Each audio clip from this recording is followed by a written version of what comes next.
Hey everyone, welcome back to my channel. In today's video, I'm going to kind of talk you through the history of my skincare and focus on the various different mistakes that I have made up until this point. I'm going to get started back when I was a teenager and my skin was completely different to how it is now. I had I didn't have acne, but I definitely had oily skin and breakouts all the time. So there were many mistakes that I made in how I addressed that, and then there are a few different ones that happened along the way. So some of them you will definitely be able to relate to, and then there are some of them that you might also be doing yourself, and perhaps this video will help you improve upon your skincare routine so you have happier, healthier skin. If you are new here and you love skincare, don't forget to hit the subscribe button, and you can also ring the bell if you would like to be notified every time I upload a new video. So those teen breakouts that I know that so many of you can relate to. When I was at school, yeah, my skin wasn't great. I remember just going to like the drugstore and looking for the products to treat breakouts and spots. I remember coming home with this foaming face wash and these pads. I would say that they were like toner pads that I think were supposed to exfoliate the skin. I remember using this face wash, and up until that point all I had ever used on my face was soap. Yeah, my mum didn't really do me any favours with the skincare routine when I was younger, but I just used to wash my face with just normal soap, which wasn't great. But when I used this foaming face wash, my face, I remember, felt so tight afterwards. My skin just felt really tight and really dry, and even then I was like, this doesn't feel good. But I mean, I just thought, well, this is the product to clear up your skin, this is what they say it is, so I just kind of went with it. And then I also used these pads, which they had like a smooth side and a like a rough side to like exfoliate the skin, I think. And they were just so harsh. They were basically alcohol. I think they might have had tea tree oil or something like that in.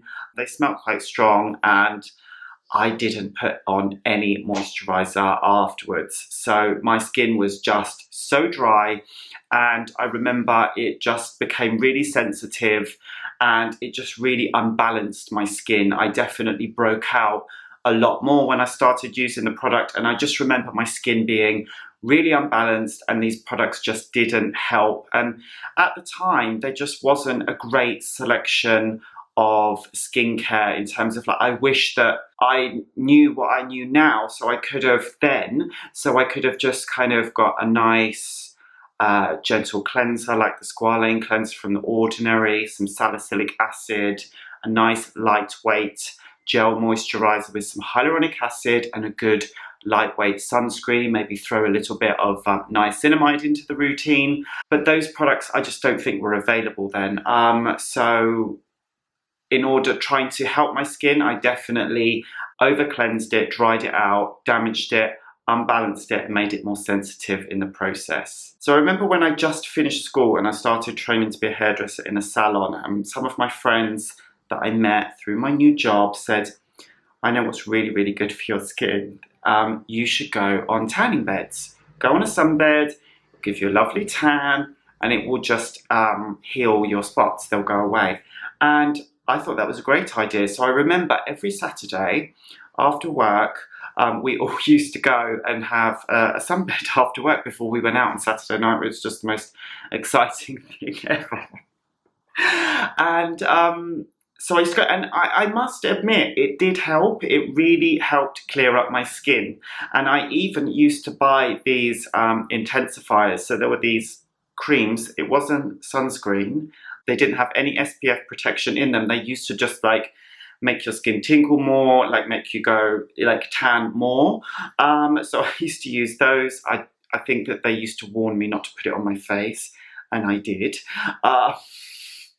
So whilst that did, it did help clear up my skin a little bit, I'm not gonna lie, but the number one cause of skin damage, aging, heightened risk of skin cancer later on down the line is UV exposure, UV damage. So whilst it was like a short-term fix, it definitely wasn't a long-term fix. It's something that I am correcting over the years, and you know, the effects of that will definitely, you know, come up on my skin later on down the line, that's for sure. So if you are like loving your tan when you go on holiday, I know I used to go on holiday, I used to start on SPF 12, then go to like a 6, and then like try and like cope with like an SPF 2. Can you imagine SPF 2? And it was like an oil formula as well, just so that I could go as dark and golden as possible. I just loved it. I was just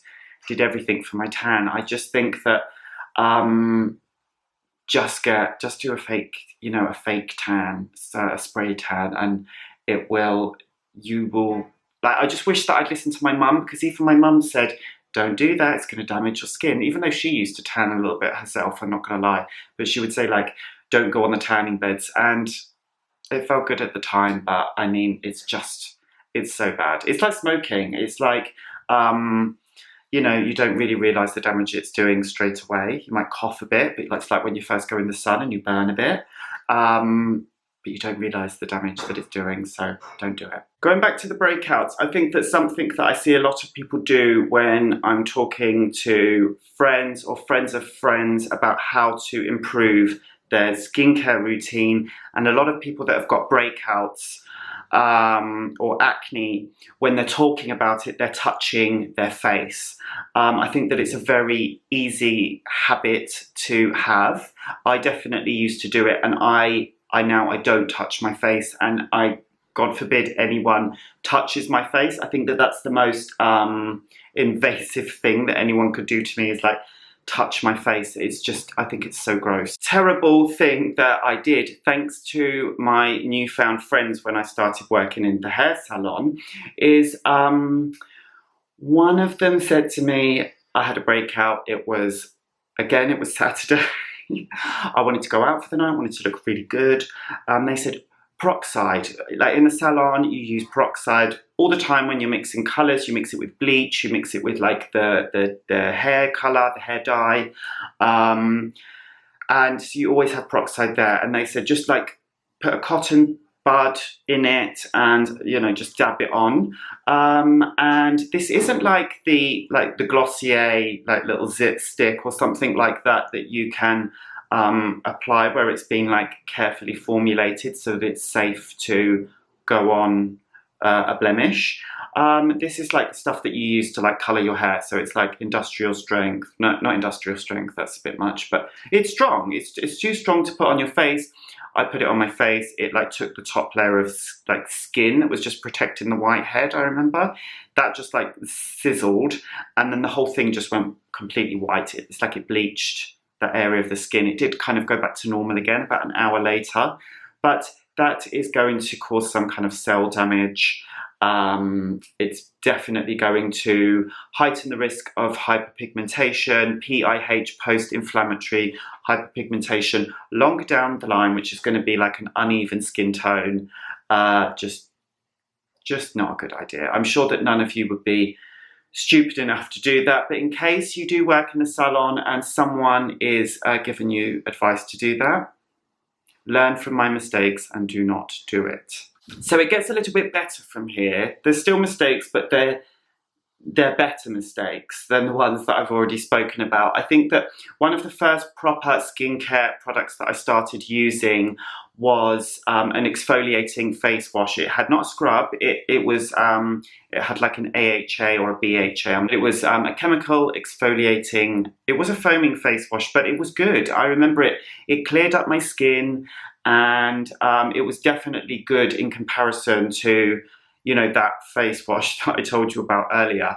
And it was good. However, I still was underusing moisturisers, hydrating products massively, and I wasn't using a sunscreen every day. So again, it was like the tanning bed, it was like addressing the issue short term, making me feel good, but it was causing long-term damage because when you exfoliate those top layers of skin, your skin is that little bit more vulnerable to UV damage. So yeah, it's a short-term fix, but causing increasing long-term damage, which is going to create more issues further down the line. So I remember when I started my blog, I was trying all of these products from like different vitamin C. I got to a point where I was just using all of the actives. I was using retinol at night.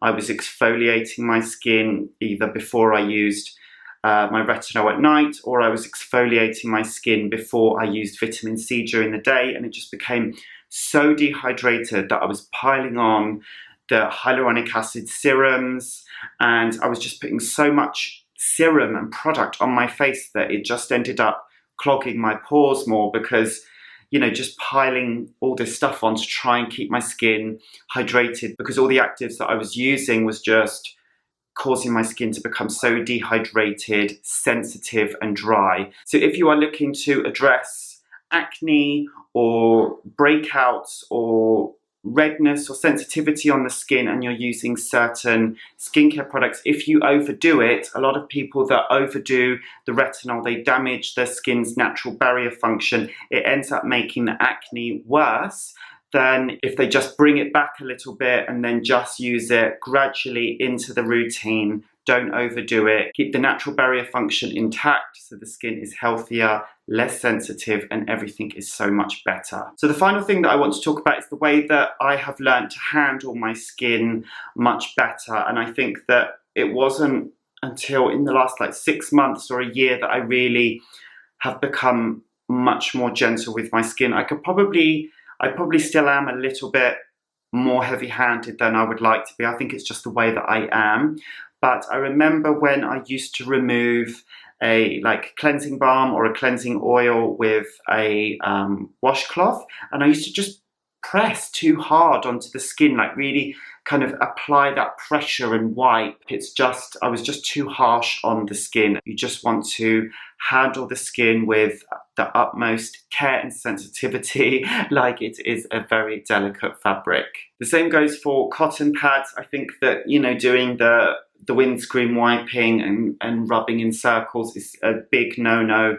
Definitely something I used to definitely over wipe. I've got this like OCD of getting the skincare like applied everywhere evenly, so I tend to over wipe because I'm scared of like missing bits and having like uneven application. It's just like a thing in my head, so I tend to like over wipe. And again, that's something that I have learned not to do, because even something that seems very gentle like a cotton pad can, when it's not used properly, can cause micro tears in the skin. The same if you are to apply too much pressure with a scrub, use the wrong type of scrub, or apply too much pressure and are too aggressive with some kind of washcloth or cleansing brush or anything like that. So those are a whole bunch of mistakes that I have definitely made on my skin over the years that have definitely, unfortunately, caused damage to my skin. Some of the damage, like sun damage, is something that I will have to continue to work on with products like retinol, vitamin C, the exfoliating acids, as long as they are used in the right way, which is definitely something that I've learned to do and I'm continuing to learn to do. I hope you found this video useful. Thank you so much for watching. If you have got any suggestions for future videos that you would like to see, then let me know in the comments below. Don't forget to give this video a thumbs up, and I will see you in the next one.